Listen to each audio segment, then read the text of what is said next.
Hi, ഞാൻ ലക്ഷ്മി കൃഷ്ണൻ, ഒരു skin care and hair care enthusiast ആണ്. ഇന്ന് നമ്മൾ സംസാരിക്കാൻ പോകുന്നത് ട്യൂസ്ഡേ Q&A സെക്ഷൻ. അതായത് ലാസ്റ്റ് വീക്കിൽ നിങ്ങൾ കമന്റ് ബോക്സിലും DMസിലും ഒക്കെ പറഞ്ഞ ക്വസ്റ്റ്യൻ ആണ് നമ്മൾ നെക്സ്റ്റ് വീക്ക് ട്യൂസ്ഡേ, അതായത് ട്യൂസ്ഡേ Q&A ആയിട്ട് ചെയ്യുന്നത്. പക്ഷെ അതിന് മുന്നേ ഞാൻ ആദ്യമായിട്ടാണ് കാണുന്നെങ്കിൽ ചാനൽ സബ്സ്ക്രൈബ് ചെയ്യുക. കണ്ടിട്ടും സബ്സ്ക്രൈബ് ചെയ്യാത്ത ആൾക്കാരാണെങ്കിൽ സബ്സ്ക്രൈബ് ചെയ്തതിനെ പറ്റി ഒന്ന് ആലോചിക്കുക. അപ്പം വീട്ടിലോട്ട് കിടക്കാം. ആദ്യത്തെ ക്വസ്റ്റ്യൻ ആയിരുന്നു പ്രഗ്നൻസി സേഫ് ആയിട്ടുള്ള കുറച്ച് സ്കിൻ കെയറിനെ പറ്റി പറഞ്ഞു തരാനായിട്ട്. പ്രഗ്നൻസി എന്ന് പറഞ്ഞാൽ ഭയങ്കര സെൻസിറ്റീവ് ആയിട്ടുള്ള പീരീഡ് ആയിട്ടായിരുന്നു. നമ്മൾ ആ സമയത്ത് കഴിക്കുന്ന ഫുഡ് തൊട്ട് നമ്മൾ യൂസ് ചെയ്യുന്ന സ്കിൻ കെയർ വരെ വളരെ സെൻസിറ്റീവ് ആയിട്ട് ഹാൻഡ് പിക്ക് ചെയ്ത് വേണം യൂസ് ചെയ്യാൻ. അപ്പൊ നമുക്ക് ഓരോരോ ഇൻഗ്രീഡിയൻസ് ആയിട്ട് കോമൺലി യൂസ് ചെയ്യുന്ന ഓരോരോ ഇൻഗ്രീഡിയൻസ് ആയിട്ട് നമുക്ക് പറയാം. അതിനകത്ത് ആദ്യമേ ചോദിക്കാറുള്ള ക്വസ്റ്റ്യൻ ആണ് സാലിസിലിക് ആസിഡ് സാലിസിലിക് ആസിഡ് എന്ന് പറയുന്ന സാധനം നമുക്ക് സ്കിൻ കെയറിൽ യൂസ് ചെയ്യാമോ എന്നുള്ളതാണ്. ഒരു 2% വരെ സാലിസിലിക് ആസിഡ് ബേസിക്കലി നമുക്ക് സ്കിൻ കെയറിൽ ആഡ് ചെയ്യാൻ ഇഷ്യൂസ് ഒന്നും ഇല്ല.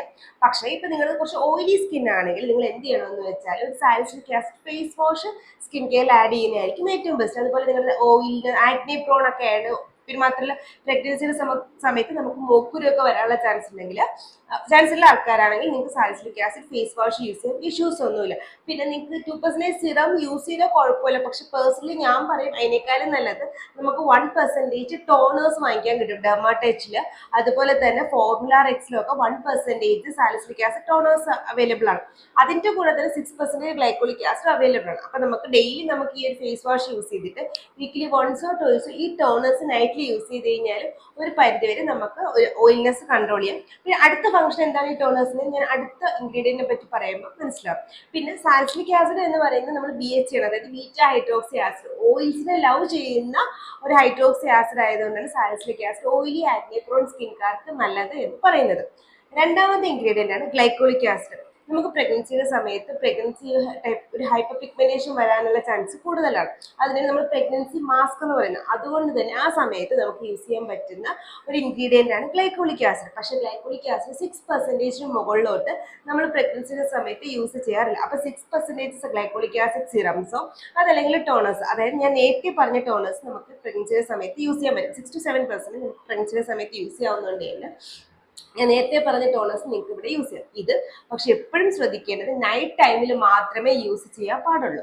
കാരണം ഗ്ലൈക്കോളിക് ആസിഡ് നമ്മുടെ സ്കിന്നെ സെൻസിറ്റീവ് ആക്കുന്നതുകൊണ്ടാണ് ഇത് നൈറ്റ് ടൈമിൽ മാത്രമേ യൂസ് ചെയ്യാൻ പറയുന്നത്. പിന്നെ ഗ്ലൈക്കോളിക് ആസിഡ് എന്ന് പറയുന്നത് ഒരു AHA ആണ്, അതായത് ആൽഫ ഹൈഡ്രോക്സി ആസിഡ്. ഇത് കൂടുതലും വാട്ടർ ലവിങ് ആണ്. ഇത് നമ്മുടെ സ്കിന്നിന് അധികം ഡീപ്പായിട്ട് പെനിട്രേറ്റ് ചെയ്യത്തില്ല. ഇത് നമ്മുടെ ഔട്ടർ സ്കിൻ ലെയറിലാണ് വർക്ക് ചെയ്യുന്നത്, അതായത് ഡെർമിസ് എപ്പിഡെർമിസിലൊക്കെ ഇത് കൂടുതലും വർക്ക് ചെയ്യുന്നത്. അപ്പൊ ഇത് എന്താ വെച്ചാൽ നമ്മുടെ ഡെഡ് സ്കിൻ ഉണ്ടാക്കിയിരിക്കുന്ന ഒരു ബോണ്ട് ഇല്ലേ, അതിനെ ബ്രേക്ക് ചെയ്യാൻ. ഡെഡ് സ്കിന്നിൽ നോർമലി നമ്മുടെ സ്കിൻ ഉണ്ടാക്കിയിരിക്കുന്ന ഒരു ബോണ്ട്, പക്ഷെ ഇത് ഔട്ടർ ലെയറിൽ നിൽക്കുന്ന ആ ഡെഡ് സ്കിന്നിന്റെ ബോണ്ടിനെ ഇത് ബ്രേക്ക് ചെയ്തിട്ട് സ്കിന്നിനെ എക്സ്ഫോളിയേറ്റ് ചെയ്യാനും അത് കാരണം നമ്മുടെ ഹൈപ്പർ പിഗ്മെന്റേഷൻ തടയാനായിട്ട് ഹെൽപ്പ് ചെയ്യും. പിന്നെ ഒരു പരിധി വരെ മെലാനിൻ പ്രൊഡക്ഷൻ കൺട്രോൾ ചെയ്യാനായിട്ട് ഈ ഗ്ലൈക്കോളിക് ആസിഡിന് പറ്റും. പക്ഷെ എപ്പോഴും ശ്രദ്ധിക്കുക, ഗ്ലൈക്കോളിക് ആസിഡ് നമ്മൾ വീക്കിലി വൺസ് ട്വൈസ് 6% 10% ആണെങ്കിൽ യൂസ് ചെയ്യാവുള്ളൂ. അത് പ്രഗ്നൻസിയുടെ സമയത്താണെങ്കിലും അല്ലാത്ത ടൈമിലാണെങ്കിലും. പിന്നെ ഗ്ലൈക്കോളിക് ആസിഡ് 2% നമുക്ക് ലോറിയൽ പാരിസിൽ വാങ്ങിക്കാൻ കിട്ടും. ഇത് യൂസ് ചെയ്യാം, പക്ഷെ പ്രഗ്നൻസിയുടെ സമയത്ത് ഞാൻ ഡെയിലി യൂസ് ചെയ്യാനായിട്ട് റെക്കമെൻഡ് ചെയ്യത്തില്ല. അപ്പൊ 2 ഇൻഗ്രീഡിയന്റ്. അടുത്ത ഇൻഗ്രീഡിയന്റ് കോമൺ ആയിട്ട് ചോദിക്കുന്നതാണ് വിറ്റാമിൻ സി പ്രഗ്നൻസിയുടെ സമയത്ത് സേഫ് ആണെന്ന്. ഡെഫിനറ്റ്ലി വിറ്റാമിൻ സി പ്രഗ്നൻസിയുടെ സമയത്ത് സേഫ് ആണ്, ധൈര്യമായിട്ട് യൂസ് ചെയ്യാം, ഇഷ്യൂസ് ഒന്നുമില്ല. പക്ഷെ ഞാൻ എപ്പോഴും പറയുന്ന പോലെ വിറ്റാമിൻ സി നമുക്ക് മോർണിംഗ് നൈറ്റ് യൂസ് ചെയ്യാം, വേറെ ഇഷ്യൂസ് ഒന്നുമില്ല. പക്ഷേ ഇപ്പൊ നിങ്ങൾ ഗ്ലൈക്കോളിക് ആസിഡ് ടോണേഴ്സും ഞാൻ നേരത്തെ പറഞ്ഞ glycolic acid toners salicylic acid ടോണേഴ്സോ use ചെയ്യുന്നുണ്ടെങ്കിൽ ആ ടൈമിൽ നമ്മൾ വിറ്റാമിൻ സി സെറം യൂസ് ചെയ്യാതിരിക്കുന്നതാണ് ഏറ്റവും ബെസ്റ്റ്. അടുത്ത നാലാമത് ചോദിക്കുന്ന ഇൻഗ്രീഡിയന്റ് ആണ് നമ്മുടെ നയാസിനമൈഡ്. ഡെഫിനറ്റ്ലി നയാസിനമൈഡ് സേഫ് ആണ്. നമ്മൾ പ്രഗ്നൻസിയുടെ സമയത്ത് അല്ലെങ്കിൽ എപ്പോഴായാലും നമുക്ക് നയാസിനമൈഡ് സേഫ് ആയിട്ട് സ്കിൻ കെയറിൽ ആഡ് ചെയ്യാൻ പറ്റുന്ന ഒരു ഇൻഗ്രീഡിയന്റ് ആണ്. പക്ഷെ എപ്പോഴും ശ്രദ്ധിക്കുക, നിങ്ങൾ പ്രഗ്നൻസിയുടെ സമയത്തായാലും ബിഗിനർ ആയിട്ടാണ് നയാസിനമൈഡ് യൂസ് ചെയ്യുന്നതെങ്കിൽ ഒരു പാച്ച് ടെസ്റ്റ് നടത്തുക. അത് കൂടാ ഏത് ഇൻഗ്രീഡിയന്റാണ് നമ്മൾ പാച്ച് ടെസ്റ്റ് നടത്തുക, പക്ഷെ പ്രഗ്നൻസിയുടെ സമയത്ത് മസ്റ്റ് ആയിട്ട് പാച്ച് ടെസ്റ്റ് നടത്തുക. മാത്രമല്ല 5% നയാസിനമൈഡിൽ സ്റ്റാർട്ട് ചെയ്യുന്നതാണ് നല്ലത്. വിറ്റാമിൻ സി ആണെങ്കിലും ഒരു 5 to 10% ഇടയിലാണ് ബിഗിനേഴ്സിന് തുടങ്ങാനായിട്ട് ഏറ്റവും നല്ലത്. പിന്നെ നിങ്ങളുടെ കുറച്ച് സെൻസിറ്റീവ് സ്കിന്നൊക്കെയാണ്, നിങ്ങൾക്ക് ആക്റ്റീവ് ആക്നെ പ്രഗ്നൻസിയുടെ സമയത്ത് ഒരുപാട് ബ്രേക്ക്ഔട്ട്സ് ഉണ്ടെങ്കിലും നിങ്ങൾ വിറ്റാമിൻ സി ഉപയോഗിക്കാതിരിക്കുന്നതാണ് ഏറ്റവും ബെസ്റ്റ്.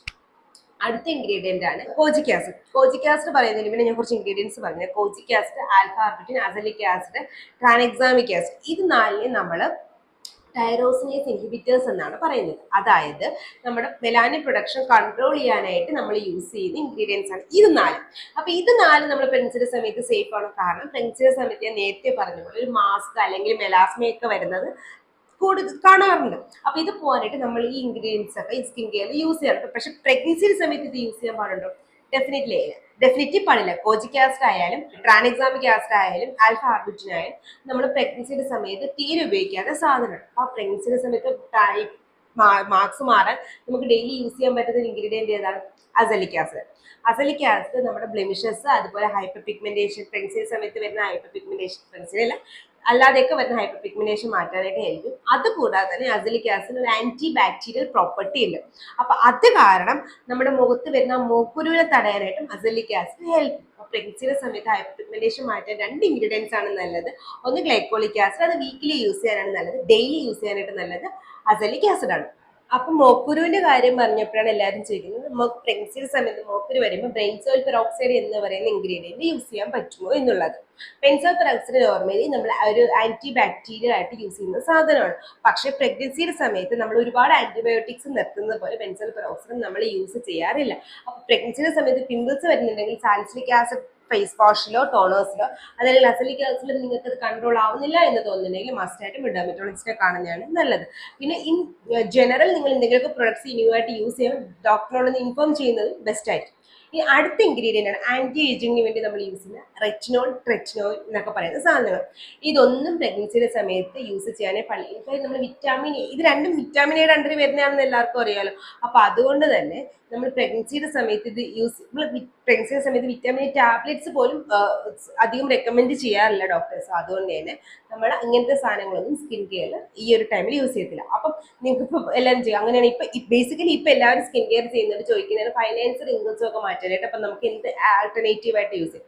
ഓൾട്ടർനേറ്റീവ് ആയിട്ട് യൂസ് ചെയ്യാൻ പറ്റുന്നതാണ് പെപ്റ്റൈഡ്സ്, മൾട്ടി പെപ്റ്റൈഡ്സ്, കോപ്പ് പെപ്റ്റൈഡ്സ്, ആർജിനിൻ, ഇങ്ങനെയൊക്കെ ഒരുപാട് ഇൻഗ്രീഡിയൻസ് അവൈലബിൾ ആണ്. ഇത് ഏതെങ്കിലും നിങ്ങൾക്ക് പ്രഗ്നൻസിയുടെ സമയത്ത് യൂസ് ചെയ്താൽ ഇഷ്യൂസ് ഒന്നും. ഇതെല്ലാം പ്രഗ്നൻസി സേഫ് ആയിട്ടുള്ള ഇൻഗ്രീഡിയൻസ് ആണ്. അടുത്തൊരു ചോദിക്കുന്നതാണ് ലാക്ടിക് ആസിഡ് പ്രഗ്നൻസി സേഫ് ആണ്? Definitely lactic acid pregnancy safe ആണ്. പ്രഗ്നൻസിയുടെ സമയത്ത് നമുക്ക് യൂസ് ചെയ്യാം. അപ്പൊ നമുക്ക് പ്രഗ്നൻസിയുടെ സമയത്ത് എക്സ്ഫോളിയേറ്റ് യൂസ് ചെയ്യാൻ പറ്റുന്ന 2 ഇൻഗ്രീഡിയൻസ് അല്ല 3 ingredients salicylic acid, glycolic acid, lactic acid. പക്ഷെ ഇതൊന്നും ഒരു ഹൈ കോൺസെൻട്രേഷനോട്ട് പോകുന്നത്. ലാക്ടിക് ആസിഡ് ആണെങ്കിൽ പോലും 7% നെവർ പോകുന്നത്, ഗ്ലൈക്കോളിക് ആസിഡ് ആണെങ്കിൽ 7% നെവർ പോകുന്നത്, സാലിസിലിക് ആസിഡ് ആണെങ്കിൽ 2% നെവർ പോവാതിരിക്കാനായിട്ട് എപ്പോഴും ശ്രദ്ധിക്കേണ്ട കാര്യമാണ്. ഇത് പ്രഗ്നൻസിയുടെ സമയത്ത് മാത്രമല്ല, നഴ്സിംഗ് അതായത് ലാക്ടേഷന്റെ സമയത്തും, അതല്ലെങ്കിൽ നിങ്ങൾ പ്രഗ്നൻസി ട്രൈ ചെയ്യാൻ പോകുന്നുണ്ടെങ്കിൽ ഈ കുറച്ച് ട്രൈ ചെയ്യാൻ പോകുന്നുണ്ടെങ്കിൽ റെറ്റിനോൾ മാത്രം നോക്കിയാൽ മതി. ബാക്കിയുള്ളത് അത്ര പ്രശ്നം അല്ലെങ്കിൽ ഈ പറയുന്ന എല്ലാ ഇൻഗ്രീഡിയൻസും അവോയ്ഡ് ചെയ്യേണ്ടത്. പ്രഗ്നന്റ് ലാക്ടേറ്റ് ആണെങ്കിൽ ബാക്കി ഇപ്പൊ ഞാൻ പറഞ്ഞ ഇൻഗ്രീഡിയൻസ് അവോയ്ഡ് ചെയ്യാനായിട്ട് എന്തായാലും ശ്രദ്ധിക്കേണ്ടതാണ്. അടുത്ത ഏറ്റവും വരുന്നൊരു ക്വസ്റ്റ്യൻ ആണ്, പ്രഗ്നൻസിയുടെ സമയത്ത് സൺസ്ക്രീൻ യൂസ് ചെയ്ത ഇഷ്യൂ ഉണ്ടോ എന്ന്. കാരണം സൺസ്ക്രീനകത്ത് ഒരുപാട് സാധനങ്ങളുണ്ട്, നമ്മുടെ സ്കിന്നിലോട്ട് അബ്സോർബ് ചെയ്ത് കഴിഞ്ഞാൽ എന്ത് സംഭവിക്കും? പ്രഗ്നൻസിയുടെ സമയത്ത് നമുക്ക് എന്തായാലും സൺസ്ക്രീൻ യൂസ് ചെയ്യുന്നത് വളരെ ഇമ്പോർട്ടൻ്റ് ആയിട്ടുള്ള കാര്യമാണ്. അപ്പൊ അതുകൊണ്ട് തന്നെ പ്രഗ്നൻസിയുടെ സമയത്ത് സൺസ്ക്രീൻ സ്കിപ്പ് ചെയ്യേണ്ട ആവശ്യമില്ല. കെമിക്കൽ സൺസ്ക്രീനോ നിങ്ങളുടെ സ്കിന്നിന് ചേരുന്ന ഏത് സൺസ്ക്രീൻ ആയാലും യൂസ് ചെയ്തോ കുഴപ്പമില്ല. പിന്നെ ഈ സിങ്ക് ഓക്സൈഡിന്റെ ഒരു തെറ്റിദ്ധാരണ പറഞ്ഞ് നടക്കുന്നുണ്ട്.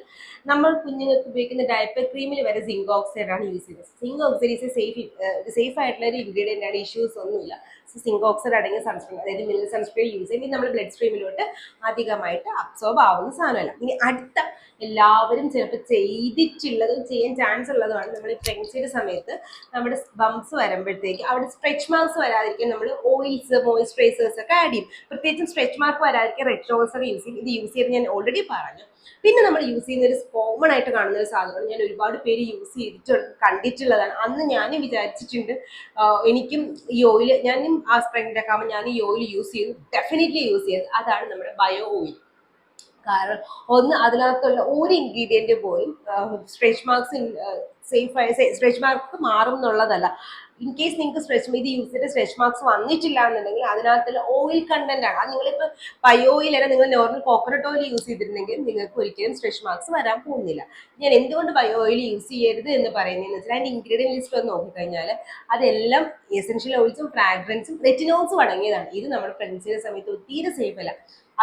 അത് പറഞ്ഞപ്പോഴാണ് എസെൻഷ്യൽ ഓയിൽസും ഫ്രാഗ്രൻസും മാക്സിമം നിങ്ങൾ പ്രഗ്നൻസിയുടെ സമയത്ത് അവോയ്ഡ് ചെയ്യുന്നതാണ് ഏറ്റവും ബെസ്റ്റ്.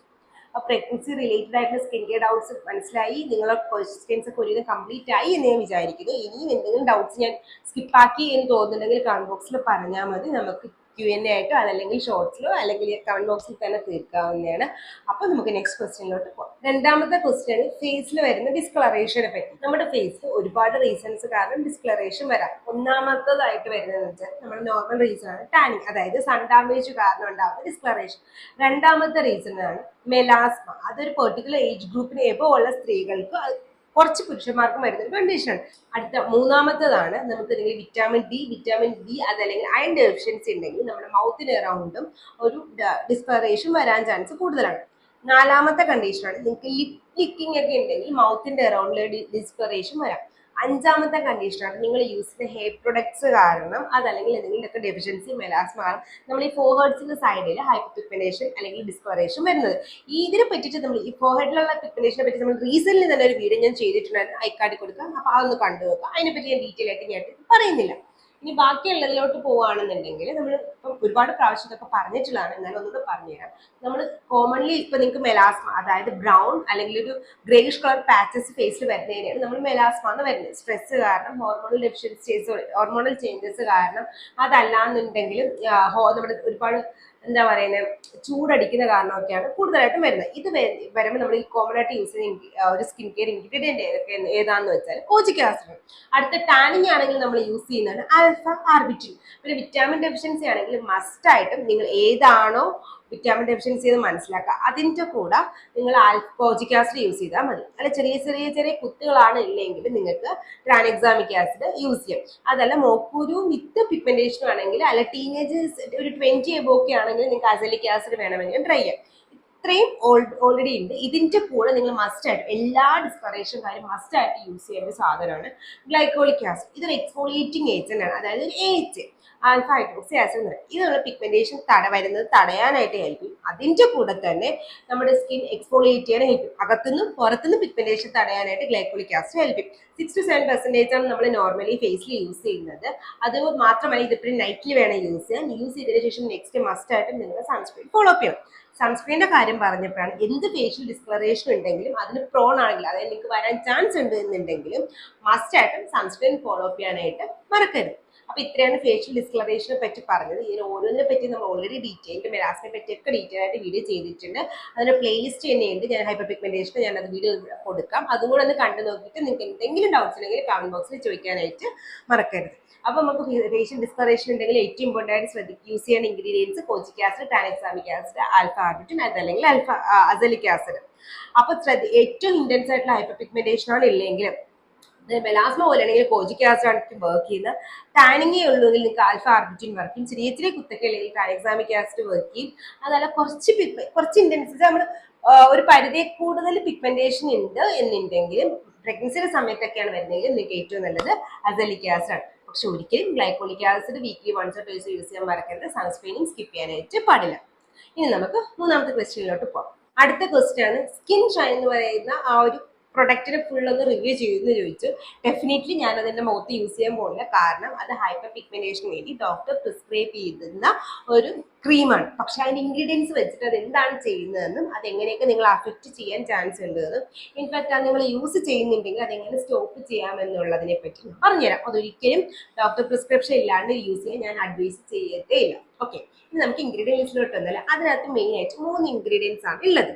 ഹൈഡ്രോക്വിനോണിൻ, മൊമെൻറ്റസോൾ, അതുപോലെ തന്നെ ടെറ്റിനോയിൻ. ഹൈഡ്രോക്വിനോൺ എന്ന് വെച്ചാൽ നമ്മൾ ട്രോപ്പിക്കലി ഹൈപ്പർ പിഗ്മെന്റേഷൻ മാറ്റാനായിട്ട് യൂസ് ചെയ്യുന്ന ഒരു ഇൻഗ്രീഡിയന്റ് ആണ്. ഇത് നമ്മുടെ എങ്ങനെ വർക്ക് ചെയ്യണമെന്ന് വെച്ചാൽ നമ്മുടെ സ്കിന്നിന് കളർ തരുന്ന സെൽസിനെയാണ് നമ്മൾ മെലാനോസൈറ്റ്സ് എന്ന് പറയുന്നത്. ഈ മെലാനോസൈറ്റ്സിന്റെ നമ്പേഴ്സ് കുറയ്ക്കും. ഡെഫിനറ്റ്ലി ഒരു കാര്യം പറയുന്നത് അതിനെ കൊല്ലും. അതാണ് നമ്മൾ ഹൈഡ്രോക്വിനോൺ ചെയ്യുന്നത്. അങ്ങനെയാണ് നമ്മുടെ സ്കിൻ കളർ ഇൻക്രീസ് ചെയ്യുന്നത്. അപ്പൊ അതുകൊണ്ട് തന്നെ നമുക്ക് ഇതൊരു പെർട്ടിക്കുലർ പീരീഡിൽ മാത്രമേ യൂസ് ചെയ്യാൻ പറ്റൂ. അതായത് 6 weeks അങ്ങനെയൊക്കെ നമുക്കിത് യൂസ് ചെയ്യാൻ പാടുള്ളൂ. അപ്പോൾ നിങ്ങൾ കണ്ടിന്യൂസ് ആയിട്ട് ഇത് യൂസ് ചെയ്യുകയാണെങ്കിൽ സ്കിന്നിൽ ഇറിറ്റേഷൻസ്, അതുപോലെ തന്നെ നിങ്ങൾക്ക് സ്കിന്നിന് ഫൈൻ റെഡ് ലൈൻസ് വരാനുള്ള ചാൻസ്, ബേണിംഗ് സെൻസേഷൻ, അതുപോലെ തന്നെ ഡിസ്കളറേഷൻ, ബ്ലാക്ക് ബ്രൗൺ കളർ സ്കിന്നിൽ വരാം, സ്കിന്നിൽ കോണ്ടാക്ട് ഡെർമറ്റൈറ്റിസ് പോലെയുള്ള സിറ്റുവേഷൻസ് വരാനുള്ള ചാൻസ് വളരെ കൂടുതലാണ്. ഇതുകൊണ്ടാണ് ഹൈഡ്രോക്വിനോൺ ബേസ് ചെയ്തിട്ടുള്ള ക്രീംസ് യൂസ് ചെയ്യരുത് വിത്തൗട്ട് ഡോക്ടർ പ്രിസ്ക്രിപ്ഷൻ നമ്മളെപ്പോഴും പറയുന്നത്. മാത്രമല്ല ഇത് പ്രഗ്നൻസി സേഫും അല്ല. ഈ ഹൈഡ്രോക്വിനോണിന്റെ ഒരേ മോളിക്കുലർ ഫോർമുലയിലുള്ളതും പക്ഷെ സേഫ് ആയിട്ടുള്ള ഇൻഗ്രീഡിയൻ്റ് ആണ് നമ്മുടെ കോജിക് ആസിഡ്. ഓക്കെ, പക്ഷെ ഹൈഡ്രോക്വിനോണിന്റെ അത്രയും വർക്ക് അങ്ങനത്തെ വർക്കൊന്നും ഇത് ചെയ്യാൻ പോലുള്ള കുറച്ച് ലൈറ്റ് വെയ്റ്റഡ് ആയിട്ടുള്ള സാധനമാണ്. ഓക്കെ, അടുത്ത രണ്ടാമത്തെ ഇൻഗ്രീഡിയന്റ് ആണ് മൊമെൻറ്റസോൾ. ഇത് ഒരു കോർട്ടിക്കൽ സ്റ്റിറോയിഡ് ആണ്. അതുകൊണ്ട് തന്നെ ഇത് ഒരുപാട് സേഫ് ഒരുപോലെ പ്രിസ്ക്രിപ്ഷനിൽ മാത്രമേ നമ്മൾ യൂസ് ചെയ്യാൻ പാടുള്ളൂ. ഇത് കൂടുതലും യൂസ് ചെയ്യുന്ന സോറിയാസിസ് അതുപോലെ എക്സിമ പോലെയുള്ള കണ്ടീഷൻസിന് വേണ്ടിയിട്ടാണ്. പക്ഷേ ഇത് ഒരുപാട് നമ്മൾ ഓവർ യൂസ് ചെയ്ത് കഴിഞ്ഞാൽ നമ്മുടെ സ്കിൻ ഇറിറ്റേഷൻസ് വരാനും സ്കിൻ ഇച്ചിനെസ് വരാനും ബേണിംഗ് സെൻസേഷൻ വരാം, അതിൻ്റെ കൂടെ സ്കിന്നിന് ഡിസ്കളറേഷൻ വരാനുമുള്ള ചാൻസ് വളരെ കൂടുതലാണ്. Almost equal to ഹൈഡ്രോക്വിനോണിൻ side effects തരും. അപ്പോൾ ഇത് രണ്ടും കൂടെ ഇൻഗ്രീഡിയൻസ് ക്രീമാണ് നിങ്ങൾ യൂസ് ചെയ്യുന്നതെങ്കിൽ ഞാൻ പറയേണ്ടത് സൈഡ് എഫക്ട്സ് ഇൻക്രീസ് ആവും. മാത്രമല്ല സ്കിന്ന് ഫോട്ടോ സെൻസിറ്റീവ്, പുറത്തോട്ട് ഇറങ്ങുമ്പോഴത്തേക്ക് ചൂടൊന്നും അടിക്കാനായിട്ട് പറ്റാത്തൊരവസ്ഥയിലോട്ട് നമ്മൾ എത്തും. അതായത് ഒരു പീക്കിൽ വരെ നമുക്ക് കളർ തന്നിട്ട് അതേ താഴോട്ട് ഡൗൺഫോൾ ആകും. അതാണ് അതിൻ്റെ ഒരു ഗ്രാഫ് എന്ന് പറയുന്നത്. സ്കിന്നിൽ വരുന്നത് കൂടാതെ നമുക്ക് നമ്മുടെ കിഡ്നി ഡാമേജ് ഒക്കെ വരാനുള്ള ചാൻസും കൂടുതലാണ്. കാരണം ഞാൻ നേരത്തെ പറഞ്ഞ പോലെ അഡ്രിനാലിൻ എന്ന് പറയുന്ന സാധനത്തിൽ നിന്നാണ് നമ്മൾ ഈ ഒരു ഹോർമോൺ നമ്മുടെ ബോഡിയിൽ, കോർട്ടിക്കോസ്റ്റെറോയിഡ്സ് ഓൾറെഡി നമ്മുടെ ബോഡിയിലുള്ള ഒരു ഹോർമോൺസ് ആണ്. അപ്പോൾ അഡ്രിനാലിൻ ഗ്ലാൻസിന് കിഡ്നി ഗ്ലാൻസിനും ഒക്കെ ഫെയിലിയർ വരാൻ ചാൻസ് ആണ് ഇത് ഡെഫിനറ്റ് നമ്മൾ ഓവറായിട്ട് യൂസ് ചെയ്യുമ്പോൾ. സോ അതുകൊണ്ട് മസ്റ്റ് ആയിട്ട് ഡോക്ടർ പ്രിസ്ക്രിപ്ഷനിൽ മാത്രമേ യൂസ് ചെയ്യാൻ പാടുള്ളൂ. ഞാൻ ഈ പറയാൻ പേടിക്കേണ്ട ആവശ്യമില്ല. ഇത് 2, 3, 4, 5, 6 വർഷം കണ്ടിന്യൂസ് യൂസ് ചെയ്യുമ്പോൾ വരുന്നൊരു പ്രശ്നമാണ് പറയുന്നത്. മാത്രമല്ല ഇത് നമ്മൾ ഈ നൈറ്റിലൊക്കെ മാത്രമേ നോർമലി യൂസ് ചെയ്യാറുള്ളൂ. നമ്മൾ ഡോക്ടർ പ്രിസ്ക്രിപ്ഷൻ ഇല്ലാണ്ട് ഫാർമസിയിൽ പോയി ചോദിക്കുമ്പോഴത്തേക്ക് ഇത് എടുത്തു തരും. നമ്മൾ 2-3 നേരമൊക്കെ സ്കിന്നിൽ യൂസ് ചെയ്യും. ഓരോ പ്രാവശ്യം കുളിക്കുമ്പോഴും ഓരോ പ്രാവശ്യം ഫേസ് വാഷ് ചെയ്യുമ്പോഴും നമ്മൾ യൂസ് ചെയ്യുമ്പോഴാണ് ഞാൻ ഈ പറഞ്ഞ സിറ്റുവേഷനിലോട്ടൊക്കെ നിങ്ങൾ എത്തുന്നത്. സോ അതുകൊണ്ടാണ് ഞാൻ പേടിക്കേണ്ട. പക്ഷെ സൈഡ് എഫക്ട്സ് പറഞ്ഞു തരണമല്ലോ, അതുകൊണ്ടാണ് ഞാൻ പറഞ്ഞത്. മൂന്നാമത്തെ ഇൻഗ്രീഡിയൻറ്റ് നിങ്ങൾ കേട്ടിട്ടുണ്ടായിരിക്കും, ട്രെറ്റിനോയിഡ്. നമുക്ക് തന്നെ അറിയാം ട്രെറ്റിനോയിഡ് നല്ല എക്സ്ഫോളിയേറ്റിംഗ് ഏജന്റ് ആണ്. സ്കിന്നിനെ എക്സ്ഫോളിയേറ്റ് ചെയ്യാൻ ഹെൽപ്പ് ചെയ്യും, കൊളാജൻ ബൂസ്റ്റ് ചെയ്യാനൊക്കെ ഹെൽപ്പ് ചെയ്യും. പക്ഷേ ഇത് ഡോക്ടർ ഹൈ കോൺസെൻട്രേഷൻ ആയതുകൊണ്ട് തന്നെ ഇത് ഓൾറെഡി പ്രിസ്ക്രിപ്ഷനിൽ യൂസ് ചെയ്യുമ്പോൾ തന്നെ നമുക്ക് സ്കിൻ ഇറിറ്റേഷൻസും സ്കിൻ പേർജിങ്ങും ഉണ്ടാവാറുണ്ട്. അപ്പോൾ വിത്തൗട്ട് പ്രിസ്ക്രിപ്ഷനിൽ ഇത്രയും സൈഡ് എഫക്ട്സ് തരുന്ന ഹൈഡ്രോക്വിനോണിന്റെയും മൊമെന്റസോണിന്റെയും കൂടെ ഉപയോഗിക്കുമ്പോൾ പറയേണ്ട ആവശ്യമില്ല എന്തായിരിക്കും സ്കിന്നിന്റെ അവസ്ഥ. അപ്പം ഇത്രയും സ്കിൻ ഇറിറ്റേറ്റിംഗ് സാധനങ്ങൾ യൂസ് ചെയ്യുമ്പോൾ അത് ഒരു എന്താ പറയുന്നത്, ഡെഫിനറ്റ്ലി ഇതെല്ലാം സ്കിൻ ഇറിറ്റേറ്റിംഗ് സാധനങ്ങളാണ്. പക്ഷേ ഇത് പ്രോപ്പറായിട്ട് യൂസ് ചെയ്ത് കഴിഞ്ഞാൽ ഇത് സ്കിൻ മെഡിക്കേഷൻ ആണ്. നമ്മൾ അധികമായ അമൃതം വിഷം എന്ന് പറയുന്ന കണ്ടീഷനിൽ വരുന്ന സാധനമാണ് സ്കിൻ ഷൈൻ പോലെയുള്ള ക്രീമുകൾ. അത് പ്രോപ്പറായിട്ട് യൂസ് ചെയ്താൽ ഏറ്റവും ബെസ്റ്റ് റിസൾട്ട് കിട്ടും. പ്രോപ്പറായിട്ട് യൂസ് ചെയ്തില്ല എന്നുണ്ടെങ്കിൽ ഏറ്റവും വേഴ്സ് റിസൾട്ടും കിട്ടും. സോ സ്കിൻ ഷൈൻ പോലെയുള്ള ഇൻഗ്രീഡിയൻസ് ഡെഫിനറ്റ്ലി ഫാർമസി പോയി ചോദിച്ചാൽ അവർ സ്കിൻ വെളുക്കാനായിട്ട് എടുത്ത് തരും. അവരുടെ കച്ചവടം നമ്മൾ അങ്ങോട്ട് കയറുന്നില്ല. അപ്പൊ അങ്ങനെ പോയി വാങ്ങിക്കുമ്പോൾ സ്കിൻ ഷൈൻ പോലെയുള്ള ഇൻഗ്രീഡിയൻസ് ഉള്ള ഫാർമസി പ്രൊഡക്ട്സ് വാങ്ങിക്കാതിരിക്കുക. അതിന് പകരം കോജിക് ആസിഡോ അസലിക് ആസിഡോ ആൽഫ ആർബിറ്റിനോ ഉള്ള ക്രീമുകൾ വാങ്ങിക്കുക. അതിൻ്റെ കൂടെ ഗ്ലൈക്കോളിക് ആസിഡ് ഉണ്ടെങ്കിൽ അതൊരു 1 to 2% ആണെങ്കിൽ മാത്രമേ ഡെയിലി യൂസ് ചെയ്യാനും പാടുള്ളൂ. സ്കിൻ ഷൈൻ പ്രൊഡക്റ്റിനെ പറ്റി മനസ്സിലായാലോ, അത് യൂസ് ചെയ്യുമ്പോൾ ഉണ്ടാകുന്ന സൈഡ് എഫക്ട്സിനെ പറ്റി മനസ്സിലായാലോ. ഇനി നിങ്ങൾ യൂസ് ചെയ്യുകയാണെങ്കിൽ നിങ്ങൾക്ക് സഡൻലി സ്റ്റോപ്പ് ചെയ്യാവോ എന്നുള്ള ക്വസ്റ്റ്യൻസ് ഇതിൻ്റെ കൂടെ വരാറുണ്ട്. ഡെഫിനറ്റ്ലി സഡൻലി സ്റ്റോപ്പ് ചെയ്യാനായിട്ട് പാടില്ല.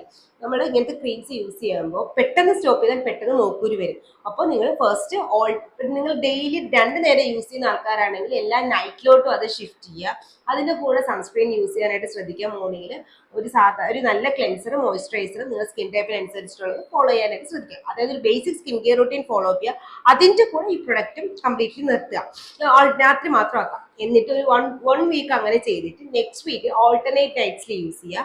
ദെൻ 2 ദിവസത്തിൽ ഒരിക്കൽ യൂസ് ചെയ്യുക, പിന്നെ ആഴ്ചയിൽ ഒരിക്കൽ യൂസ് ചെയ്യുക. അങ്ങനെയൊക്കെ ആക്കി എന്ന് വെച്ചാൽ നിങ്ങൾക്ക് ആ ഒരു സൈക്കിൾ മനസ്സിലായല്ലോ. ആ ഒരു സൈക്കിളിൽ നിർത്താനായിട്ട് ശ്രദ്ധിക്കുക. അല്ലെങ്കിൽ ഒറ്റയടിക്ക് നമ്മൾ നിർത്തിക്കഴിഞ്ഞാൽ സ്കിന്നിന് അത് നമ്മൾ വിചാരിക്കുന്നേക്കാളും വേഴ്സ് ആവാനുള്ള ചാൻസ് കൂടുതലാണ്. അപ്പം അങ്ങോട്ട് പോവാതിരിക്കും. മാക്സിമം നിങ്ങളിപ്പോൾ തുടങ്ങിയിട്ടേ ഉള്ളൂങ്കിലൊക്കെ നിങ്ങൾക്ക് നിർത്താം. ഞാനൊരു 1, 2, 3 മാസം 3 മാസം കണ്ടിന്യൂസ് യൂസ് ചെയ്ത ആൾക്കാരോടാണ് ഇങ്ങനെ നിങ്ങൾക്ക് അവര് പെട്ടെന്ന് നിർത്തിയാൽ കുഴപ്പമില്ല. ഒരു 1 ഇയർ കംപ്ലീറ്റ്ലി യൂസ് ചെയ്ത ആൾക്കാർ ഞാൻ ഈ പറഞ്ഞ രീതിയിൽ നിർത്താനായിട്ട് ശ്രദ്ധിക്കുക. അപ്പൊ സ്കിൻ ഷൈനെ പറ്റി പറഞ്ഞു, അതിന്റെ സൈഡ് എഫക്ട്സിനെ പറ്റിയും പറഞ്ഞു. യൂസ് ചെയ്യാൻ താല്പര്യമുണ്ടെങ്കിൽ ഡോക്ടറിന്റെ അടുത്ത് ചോദിക്കാം, മനസ്സിലാക്കാം. സ്കിൻ ഷൈൻ ഫാർമസ്യൂട്ടിക്കൽ മെഡിക്കേഷൻ തന്നെയാണ്. അത് മെലാസ്മ, പിന്നെ അതുപോലെ ബേണിംഗ് മാർക്സ്, ഹൈ ആയിട്ടുള്ള ഫ്രെഗ്രൻസ് ഒക്കെ സിവിയർ ആയിട്ടുള്ള ഫ്രെഗ്രൻസ് ഒക്കെ ഫ്രെഗ്രൻസ്, ആക്നെ മാർക്സ് ഒക്കെ മാറ്റാനായിട്ട് യൂസ് ചെയ്യും. പക്ഷെ അത് ഡോക്ടറിന്റെ കണ്ടീഷനിലും പ്രിസ്ക്രിപ്ഷനിലും മാത്രമേ യൂസ് ചെയ്യാൻ പാടുള്ളൂ. എന്ന് വെച്ചാൽ ഒരു പരിധി വരെ നമ്മുടെ ഈ നേരത്തെ പറഞ്ഞ സ്കിൻ സേഫ് ആയിട്ടുള്ള kojic acid, alpha arbutin, azelaic acid, glycolic acid, ഡയക്സാമിക് ആസിഡ് ഒക്കെ വെച്ച് മാറ്റുമെങ്കിൽ ഡോക്ടേഴ്സ് അതേ പ്രിസ്ക്രൈബ് ചെയ്യാറുള്ളൂ. പക്ഷെ അതിൽ നിൽക്കുന്നില്ല എന്ന് വരുമ്പോഴാണ് നമ്മൾ ഹൈഡ്രോക്വിനോണിലോട്ടൊക്കെ പോകുന്നത്, ഇങ്ങനത്തെ ക്രീംസിലോട്ട് പോകുന്നത്. അപ്പൊ അതുകൊണ്ട് തന്നെ അവരെ ഗൈഡൻസ് യൂസ് ചെയ്യുക. പിന്നെ ഹൈഡ്രോക്വിനോണിൻ ഒരിക്കലും സ്കിൻ വൈറ്റനിങ് ക്രീം അല്ല, ഇത് ഹൈപ്പർ പിഗ്മെന്റേഷൻ മാറ്റാനുള്ള ക്രീമാണ് എന്നുള്ള കാര്യം എപ്പോഴും മനസ്സിലാക്കാനായിട്ട് ശ്രദ്ധിക്കാം. ഇതേ റൊട്ടീൻ തന്നെ നിങ്ങൾക്ക് ഈ ഒരു നിങ്ങൾ ഈ ലോക്കലായിട്ട് വാങ്ങിക്കുന്ന ഫെയർനെസ് ക്രീം നിർത്താനാണെങ്കിലും ഞാൻ ഈ പറഞ്ഞ റൊട്ടീൻ ഫോളോ അപ്പ് ചെയ്യാം കേട്ടോ. 4ാമത്തെ ക്വസ്റ്റ്യൻ ആയിരുന്നു പിമ്പിൾസിന്റെ കോസസ് എന്തൊക്കെയാണ്, എനിക്ക് എന്തുകൊണ്ടാണ് മൂക്കുരു വരുന്നത് മനസ്സിലാവുന്നില്ല. അപ്പൊ നമുക്ക് എന്തൊക്കെ കൊണ്ടാണ് പിമ്പിൾസ് വരുന്നതെന്ന് നോക്കാം. മെയിൻ ആയിട്ട് ഫസ്റ്റ് വരുന്നതെന്ന് വെച്ചാൽ ഹോർമോണൽ ചേഞ്ചസ്, പ്രത്യേകിച്ച് പിബേർട്ടിയുടെ ടൈമിൽ, അതുപോലെ തന്നെ പ്രഗ്നൻസി, അതുപോലെ തന്നെ മെൻസ്ട്രൽ സൈക്കിളിന്റെ ഒക്കെ സമയത്ത് നമുക്ക് മൂക്കുരു വരാം. അതുപോലെ ആണുങ്ങൾക്ക് സെബേഷ്യസ് ഗ്ലാൻഡ് കൂടുതലായതുകൊണ്ട് നിങ്ങൾക്ക് ഓയിൽ പ്രൊഡക്ഷൻ കാരണം പിമ്പിൾസ് വരാനുള്ള ചാൻസ് കൂടുതലാണ്. 2ാമത്തെ കണ്ടീഷൻ എന്ന് വെച്ചാൽ മെഡിക്കേഷൻ. ഇപ്പൊ നിങ്ങൾ കോർട്ടിക്കോസ്റ്റെറോയിഡ് പോലുള്ള പിൽസ്, അതല്ലെങ്കിൽ ലിഥിയം പോലെയുള്ള പിൽസ്, അതല്ലാന്നുണ്ടെങ്കിൽ നിങ്ങൾ ബർത്ത് കൺട്രോൾ പിൽസ് ഒക്കെ എടുക്കുന്നുണ്ടെങ്കിൽ ഇതും നമുക്ക് പിമ്പിൾസ് ഉണ്ടാക്കാനുള്ള ചാൻസ് കൂടുതലാണ്. പിന്നെ അടുത്ത കണ്ടീഷൻ ഏതൊക്കെയാണെന്ന് വെച്ചാൽ ഫാമിലി ഹിസ്റ്ററി, അതായത് കുടുംബത്തിൽ പാരമ്പര്യമായിട്ട് മൂക്കുരു വരുന്ന ഇതാണെങ്കിൽ നിങ്ങൾക്ക് വരാനുള്ള ചാൻസ് കൂടുതലാണ്.